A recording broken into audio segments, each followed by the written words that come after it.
চট্টগ্রামের লালদিয়ার চরে container terminal নির্মাণ ও ৩০ বছরের জন্য পরিচালনার দায়িত্ব ডেনমার্কের এপিএম টার্মিনালসকে দেওয়ার সিদ্ধান্তকে কেন্দ্র করে দেশে তীব্র আলোচনা সমালোচনা চলছে।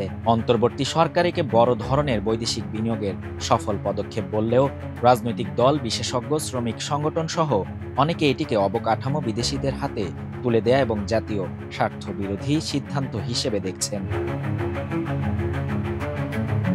বন্দর কর্তৃপক্ষ ও সমর্থকদের মতে কর্ণফুলীর ডান তীরের এই টার্মিনাল চালু হলে বড় জাহাজ ভেড়ানো, দ্রুত খালাস, আধুনিক যন্ত্রপাতি ও প্রযুক্তি ব্যবহারের মাধ্যমে বন্দরের সক্ষমতা অনেক বাড়বে। ব্যবসার সময় ও খরচ কমবে, দীর্ঘদিনের ধীরগতি ও জট সংক্রান্ত দুর্নাম কাটবে।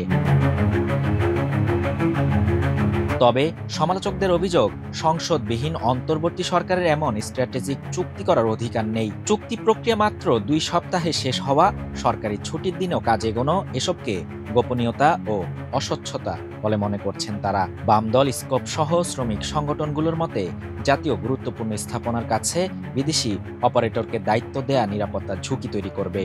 আরও অভিযোগ, পতেঙ্গা কন্টেইনার টার্মিনালের মতো বিদেশি অপারেটর অতীতে কাঙ্ক্ষিত লাভ দিতে পারেনি, ফলে নতুন টার্মিনালে লাভজনক এনসিটি ক্ষতিগ্রস্ত হওয়ার আশঙ্কাও রয়েছে।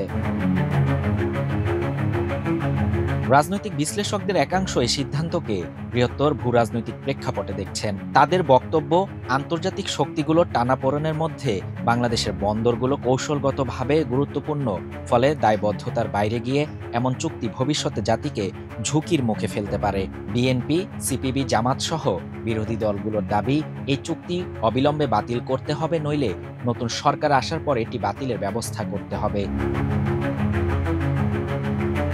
অন্যদিকে আন্তর্জাতিক সম্পর্ক বিশ্লেষক আমেনা মহসিন সহ অনেকে মনে করছেন, চুক্তিকে ষড়যন্ত্র হিসেবে না দেখে বাস্তবিক সুবিধা অসুবিধা বিবেচনা করতে হবে। নেদারল্যান্ডসে নিবন্ধিত এপিএম টার্মিনালস পরিবেশ, সংবেদনশীলতা ও পেশাদারিত্বে পরিচিত, আর দক্ষিণ এশিয়ার বন্দর প্রতিযোগিতায় টিকে থাকতে হলে বাংলাদেশকে উন্নত অপারেটিং স্ট্যান্ডার্ডে যেতে হবে। এরই সঙ্গে একই দিনে পানগাঁও নো টার্মিনালসও সুইস কোম্পানির কাছে হস্তান্তরের চুক্তি হয়েছে, যেটিকে সরকার লোকসানি টার্মিনাল উদ্ধার হিসেবে দেখছে।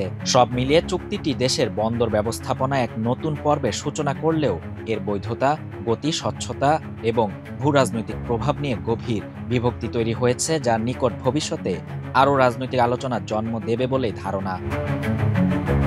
শাহরিয়ার শাফাত, বাংলা নিউজ 24।